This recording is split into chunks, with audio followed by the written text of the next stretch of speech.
O tema de hoje é América Indígena, né? Para desenvolver esse tema, eu tenho 3 pretextos que nos conectam com discussões que são fundamentais na formação de um historiador. Na apresentação do curso, na última ocasião em que nós estivemos juntos, que foi também a primeira, eu disse a vocês que essa disciplina de História do Brasil Colonial, ela é pensada como um pretexto para nós discutirmos, para nós trabalharmos fundamentos da formação de um historiador. Então nós tomamos temas, esses temas perfazem uma unidade, nós damos esse nome então de História do Brasil Colonial 1, né? Mas tudo isso serve no fundo para questões mais amplas, para questões que eu considero mais substantivas do que tratamentos temáticos pontuais. Assim sendo, América Indígena, tal qual enunciado aqui nessa primeira ocasião, nos põe em contato com 3 discussões muito importantes. Elas serão introduzidas, porque eu também não vou colocá-las à frente da discussão do tema propriamente dito, né? Quer dizer, eu vou apontar essas questões a partir do tema, introduzo então o tema por meio desses 3 pontos importantes. Em primeiro lugar, a questão da periodização, da cronologia e do anacronismo em história. Em segundo lugar, a questão dos pontos de vista na história. E em terceiro lugar, a questão da interdisciplinariedade e das formas de conhecimento de determinados problemas relativos à história. Esses 3 pontos, então, eles dão início, né, a uma exposição preliminar que fará sentido, espero, desde que vocês tenham feito a leitura do texto indicado para a aula de hoje, né? Que é a introdução, escrita pela antropóloga Manuela Carneiro da Cunha, daquela obra publicada em 1992, História dos Índios no Brasil. Na segunda parte da aula, faremos uma primeira análise de documento. Eu faço essa leitura e vou pautando para vocês algumas questões importantes nessa leitura e vou assim demonstrando uma possibilidade, uma boa possibilidade de como abordar uma fonte histórica desse tipo. Tudo bem, pessoal? Ok? Vamos lá. América Indígena. Essa expressão enseja desde o início a possibilidade de uma incongruência. Porque, afinal de contas, América é um termo dado pelos europeus a um continente. Se distancia, então, do universo cultural das populações indígenas que aqui habitavam quando os europeus aqui chegaram. Não obstante, essa história não se encerra quando da chegada dos europeus. A história das populações indígenas na América, ela se desdobra pelos séculos de colonização, pelos séculos de existência, que não são muitos, dos países independentes, se faz ainda uma história presente e atual.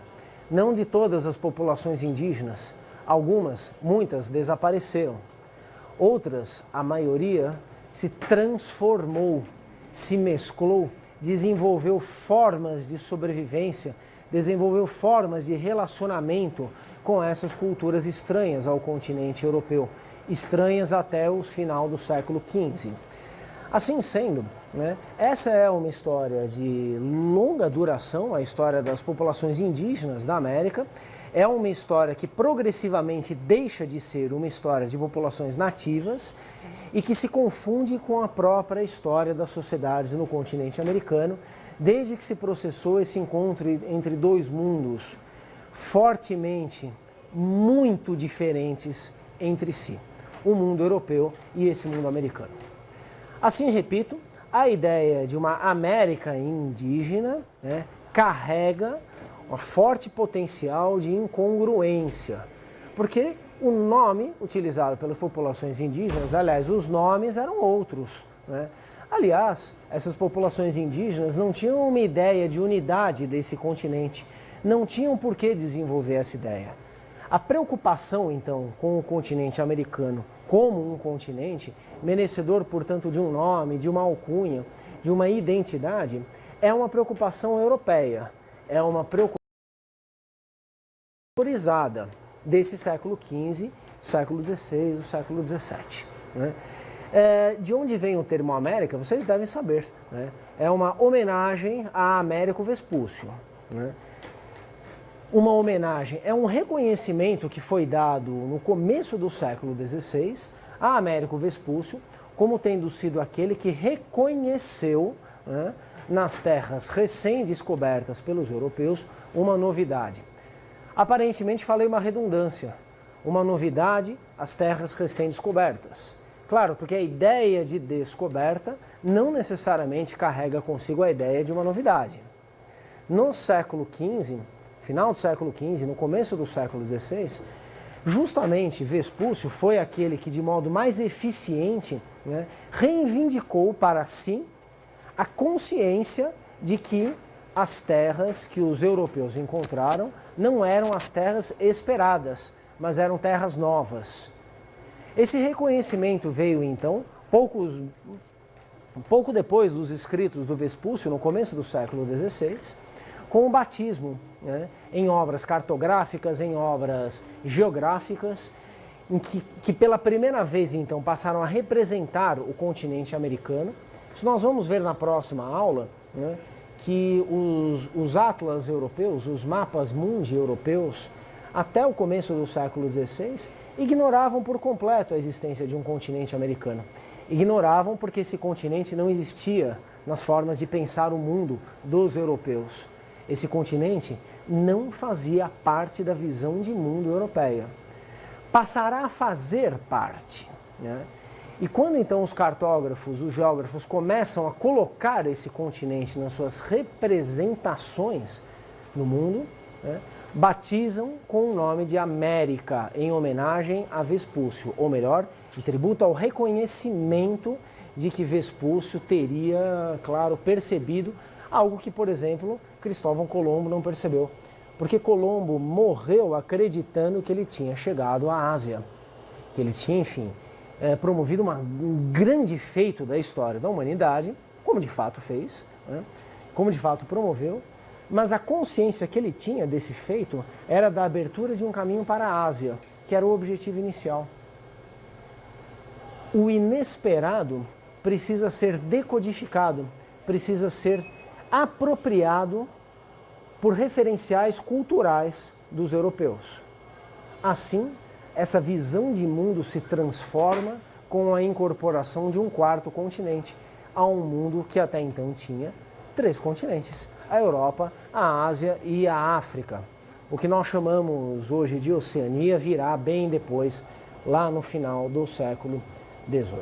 Bom, o termo então América Indígena, ele corre o risco de carregar um anacronismo, não apenas uma incongruência.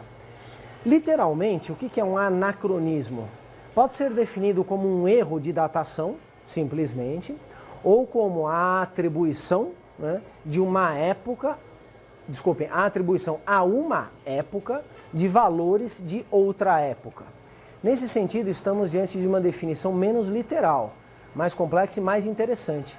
Porque para o historiador, né, o anacronismo consiste numa distorção de compreensão de uma determinada realidade histórica por imputar a essa realidade um conjunto de referências que não fazem parte dessa realidade, distorcendo desse modo a compreensão dessa realidade.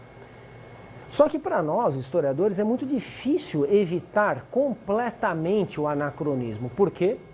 Porque nós não vivemos no passado. Nós vivemos numa época com os seus referenciais, com os seus valores, com as suas linguagens, com as suas formas de apreensão do mundo, com as suas formas de representação do mundo e do conhecimento.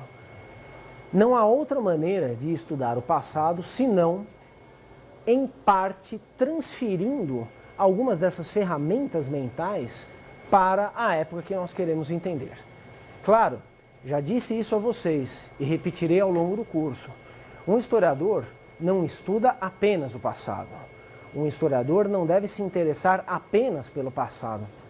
Tão importante quanto o interesse pelo passado, que é o que define de antemão, claro, o interesse em direção à formação de um historiador, a prática, né, de um ofício de história, é o interesse pelo presente.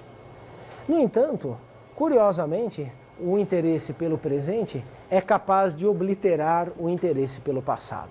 Essa é uma longa discussão que diz respeito, então, à função social do historiador e, mais do que isso, as formas como uma determinada sociedade pensa o conhecimento histórico. Essa é uma discussão muito importante que não pode ser evitada jamais no curso de História e que poderá ser distribuída aqui ao longo do nosso curso. Eu dizia, então, que um anacronismo subjacente à ideia de uma América indígena consiste, então, numa concepção de que esses dois valores são plenamente coerentes, ou melhor, as referências a valores que são, de início, muito diferentes, como sendo semelhantes, como sendo articulados. O mundo europeu, América, o mundo não europeu, esse mundo indígena, o indígena aqui da expressão. No entanto, esse risco de anacronismo, ele vai até um certo ponto, porque há efetivamente uma América indígena. Aliás, muitas Américas de muitas formas indígenas. Por quê? Porque a história das populações indígenas desse continente, que os europeus batizaram de América, a história dessas populações indígenas não se encerra com o encontro com os europeus. De alguns povos, sim. De alguns grupos, sim. Repito, muitos desses grupos desapareceram. Há uma dimensão demográfica, há uma dimensão catastrófica desse fenômeno demográfico do encontro dos dois mundos. É muito difícil, aliás é impossível, né, estabelecermos exatamente qual é a dimensão dessa catástrofe demográfica. Não sabemos com exatidão, nem com uma aproximação razoável, o montante das populações nativas quando, em 1492, Cristóvão Colombo chegou às Antilhas. Os números são muito discrepantes. Eles desencorajam, portanto, sínteses nessa direção. Estudiosos falaram desde 5 milhões de indígenas até 100 milhões de indígenas. O que nós sabemos é que hoje em dia, né, os países, os estados nacionais existentes nesse continente americano dispõem de mecanismos de recenseamento da população, né, de contagem da população. E aí nós podemos então ter uma ideia do que são populações indígenas de acordo com valores dos dias de hoje. Porque essa também não é uma definição absoluta, essa não é uma definição inquestionável, né? O que é um índio hoje em dia? Depende de uma autodeclaração, pelo menos no Brasil, né? O IBGE tem esse dispositivo, né? Então declare a sua cor, declare a sua religião, né? Declare a sua, a sua condição e por aí vai. Então a ideia do ser indígena hoje em dia é tida, por definição, muito mais como um auto-reconhecimento do que como uma definição vinda de cima para baixo, de modo supostamente objetivo. Como quer que seja, claro, o montante dessa população, qualquer que seja o critério adotado hoje em dia, é muito menor do que era há 500 ou há 600 anos atrás. É só aí, então, que nós temos condição de afirmar de modo definitivo esse caráter catastrófico do fenômeno demográfico, da dimensão demográfica, melhor dizendo, do fenômeno do encontro dos dois mundos que ocorreu nesse final do século XV. Essa é uma história, no entanto, que continua. É uma história, portanto, de adaptações, é uma história de trocas, é uma história de sincretismos, sim, mas sempre uma história de hierarquias. Ou seja, quando entendemos que houve trocas culturais entre portugueses e indígenas da costa da capitania de São Vicente, pronto, restringir aí um espaço preciso, né? O que viria a ser depois a capitania de São Paulo, magnificamente estudadas por um grande historiador, Sérgio Buarque de Holanda, em alguns de seus livros, principalmente em Caminhos e Fronteiras. Nesse livro, o Sérgio Buarque mostra, então, como que os europeus se valeram de elementos da cultura indígena, de saberes indígenas a respeito do Novo Mundo e, com isso, aprenderam a sobreviver melhor nesse novo mundo. É um grande livro. O hábito do banho, certos hábitos alimentares, o hábito da caminhada a pé em grandes distâncias, como reconhecer onde havia água, onde havia mel, portanto, onde havia elementos de subsistência, como reconhecer caminhos no meio da mata, né? Tudo isso os europeus aprenderam com as populações indígenas, né? Houve um movimento contrário? Sim, claro. Mas as relações nunca foram igualitárias. Essas trocas, que eu chamei aqui de miscigenações, sempre estiveram marcadas por relações de dominação do europeu em relação às populações nativas. Quando a gente fala relações de dominação, esse não é um plural satisfatório, esse é um plural preliminar. Existem relações e relações de dominação e de dominação. Isso variou também muito no tempo e no espaço da história dessa América portuguesa. Estamos generalizando aqui para introduzir então essa questão, né, das trocas devidamente hierarquizadas, né? Isso é o que basta como uma afirmação preliminar aqui para o nosso começo de conversa, né? Bem, a própria ideia de Brasil colônia, que está aqui no nosso curso, né, que está aí no programa, que enfim está na grade curricular de vocês, enseja um potencial de anacronismo semelhante à expressão América indígena. Por quê? Porque, estrito sensu, né, nós estaremos aqui ao longo do curso, tratando da história do Império Português e não de uma história do Brasil. O Brasil não existia até 1822 como um Estado nacional independente, soberano, com uma base territorial razoavelmente definida, com uma identidade capaz, então, de amalgamar uma diversidade social que supostamente iria compor essa sociedade correspondente a esse Estado nacional. Isso não existe antes da independência do Brasil. Existem parcialmente alguns desses fenômenos, mas a confluência de todos eles, de modo a nos permitir uma definição satisfatória do que é um país chamado Brasil, do que é uma sociedade chamada brasileira, do que é uma identidade nacional brasileira, são fenômenos completamente alheios aos séculos XV, XVI, XVII, XVIII. Né? Brasil colônia, portanto, prevê uma projeção, né, de tipo retrospectivo, como se a colônia estivesse se desenvolvendo em direção àquilo que veio a ser o Brasil. Em última instância, nós podemos até dizer que a colônia é a negação do próprio Brasil. Porque o Brasil se forma como um Estado nacional independente no século XIX, deixando de ser colônia. Há então uma incongruência nessa expressão. E há um anacronismo subjacente à generalização dessa expressão. Porque vocês peguem qualquer livro didático, História do Brasil. Tem o quê? História da colônia. Estou dizendo a vocês, mais adequado considerarmos isso, História do Império Português, História de Portugal, História da expansão europeia pelo mundo. Sim.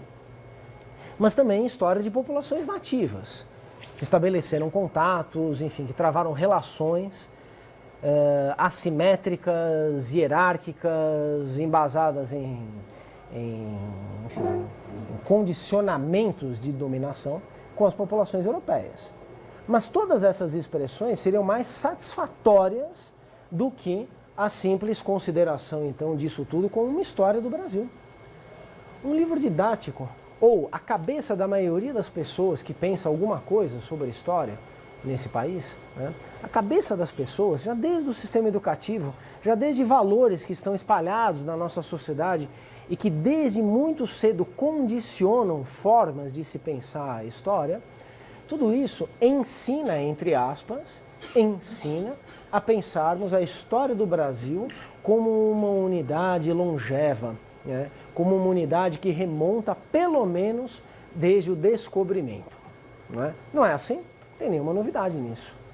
No entanto, em 1500, em 1550, em 1600, ninguém, não só no Brasil, mas no mundo, seria capaz de imaginar que algumas décadas, alguns séculos depois, viria a se formar um Estado nacional independente, autônomo e soberano, chamado Brasil, que é o que nós conhecemos hoje. No entanto, todo e qualquer país, isso não é uma operação ideológica exclusiva do Brasil, todo e qualquer país fabrica a sua história, remontando-a ao passado mais distante possível. Quanto mais antigo for esse passado, maior legitimidade supostamente terá essa história. Essa história, então, capaz de embasar uma ideia na cabeça das pessoas que compõem a sociedade do que é isso, aparentemente de difícil definição, uma nação, uma coletividade nacional. Quando nós pensamos, então, o que é o Brasil, é frequente nós pensarmos, por exemplo, bom, é algo que foi descoberto em 1500 por Pedro Álvares Cabral. Nós, as pessoas em geral, mesmo nós, historiadores profissionais, os mais experientes, os iniciantes, não estamos completamente isentos das influências advindas desses valores que estão espalhados na sociedade em torno da história. Seria muita arrogância da nossa parte imaginarmos que, ao começarmos a estudar profissionalmente a história, nos desvencilhamos de convenções, de estereótipos, de tradições, de heranças, de formas muito bem consolidadas de pensamento em relação à história, né? Vale a pena, então, refletirmos, como historiadores, vocês em formação, né, sobre os pesos desses valores socialmente distribuídos, né, em torno de nós a respeito da história. Eles influenciam, eles nos influenciarão durante muito tempo. Eles serão parcialmente responsáveis por algumas formas que nós temos de pensar a história. Bem,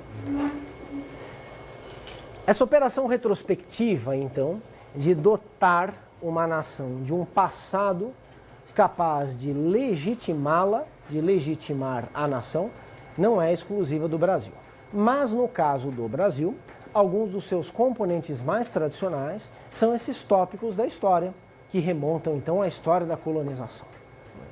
Sim, parece um pensamento crítico nós combatermos a ideia de um descobrimento do Brasil, né, como se as coisas tivessem, então, sido iniciadas pelos portugueses no ano de 1500 e substituirmos esse marco fundacional por um passado indígena, né? Sim. Tem gente que também veicula isso na nossa sociedade, né? Não, vamos abandonar esse olhar etnocêntrico, eurocêntrico, isto é, centrado nos valores europeus, como se o Brasil tivesse começado a ser criado pelos europeus, e vamos substituir isso, então, pelo verdadeiro passado brasileiro, que seria, então, o passado indígena. Isso não resolve a questão. Isso é trocar 6 por meia dúzia, quer dizer, é substituir um marco por outro, sendo que os dois marcos, eles são carregados no mesmo potencial anacrônico, né, do mesmo. Um marco pode ser mais simpático de um ponto de vista político-social do que outro, mas do ponto de vista de uma observação minimamente rigorosa da história, no fundo, eles se confundem. Problema. Onde começar, então, um curso referido por uma expressão que em si mesma já é uma expressão inadequada? Como começarmos a tratar de algo que apenas inadequadamente é chamado de Brasil colônia? Poderíamos começar pelo descobrimento, desconstruindo a ideia de descobrimento. Podemos começar, então, pela América indígena, relativizando a ideia de uma América indígena. Poderíamos começar em, enfim, vários pontos. O que importa é que, para nós, esses pontos ofereçam pretextos para entendermos algumas coisas realmente importantes em relação à história.